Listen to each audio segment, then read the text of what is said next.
서울 등호 쌓인 연합뉴스. 현혜란 기자 등호 쌓인 이명박 전 대통령이 실소유주라는 의심을 받는 자동차 부품회사 다스의 120억 원대 비자금 조성 의혹을 수사하는 검찰이 연일 참고인 조사를 하고 정호영 BBK 의혹 사건 특별검사팀에서 넘겨받은 자료를 검토하는 등 수사에 속도를 내고 있다.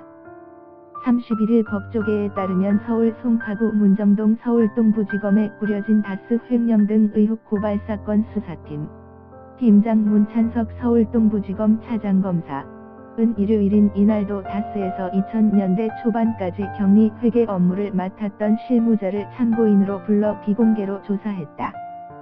수사팀 전원은 새해 첫날인 다음 달 1일에도 출근할 예정이며 당분간 비자금 조성 의혹과 관련된 회사 관계자들을 매일 1~2명씩 참고인으로 불러 조사하는 등 증거 자료와 법리를 검토하고 과거 BBK 특검의 수사 결과와 비교하는 등 의혹 규명에 주력할 계획이다.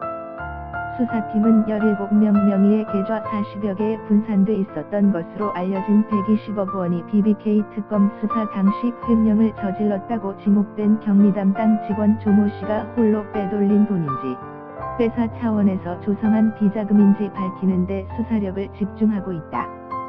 다만 본격적인 의혹 실체를 파악하기 위해 조사할 참고인이 아직 남아있는 만큼 수사팀이 조 씨나 당시 사장인 김성우 전 다스 대표 등 비자금 의혹 핵심 인물들을 부르기까지는 시간이 조금 더 걸릴 전망이다.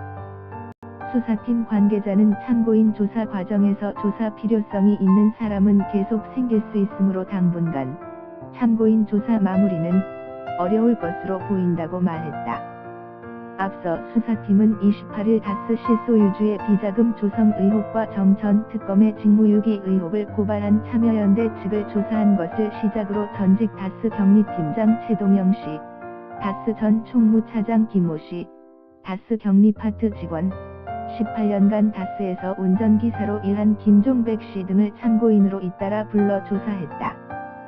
수사팀이 연말연시도 잊은 채 수사에 박차를 가하는 이유는 정 전 특검에게 적용된 특수공무집행방해 혐의의 공소시효 만료일이 내년 2월 21일로 채 2달이 남지 않았기 때문으로 풀이된다.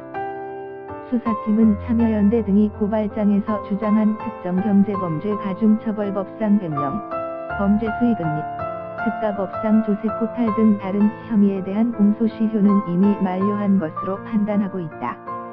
앞서 참여연대는 비자금으로 의심되는 120억 원에 대한 횡령이 2003년에 끝난 것이 아니라 환수 시점인 2008년까지 횡령이 계속됐다고 봐야 한다며 특정경제범죄 가중처벌법상 50억 원 이상 횡령은 무기징역까지 가능한 만큼 공소시효를 15년으로 보아 아직 시효가 끝나지 않았다고 봐야 한다고 주장했다. 형사소송법상 무기징역 또는 무기금고에 해당하는 범죄의 공소시효는 15년이다. 수사팀 관계자는 고발장에 기재된 내용을 중심으로 보더라도 비자금 횡령 공소시효는 지난 것으로 판단하고 있다면서도 고발인 측의 주장도 검토하고 있다고 설명했다. 런런@inner.co.kr 2017년 12월 31일 22, 16 송고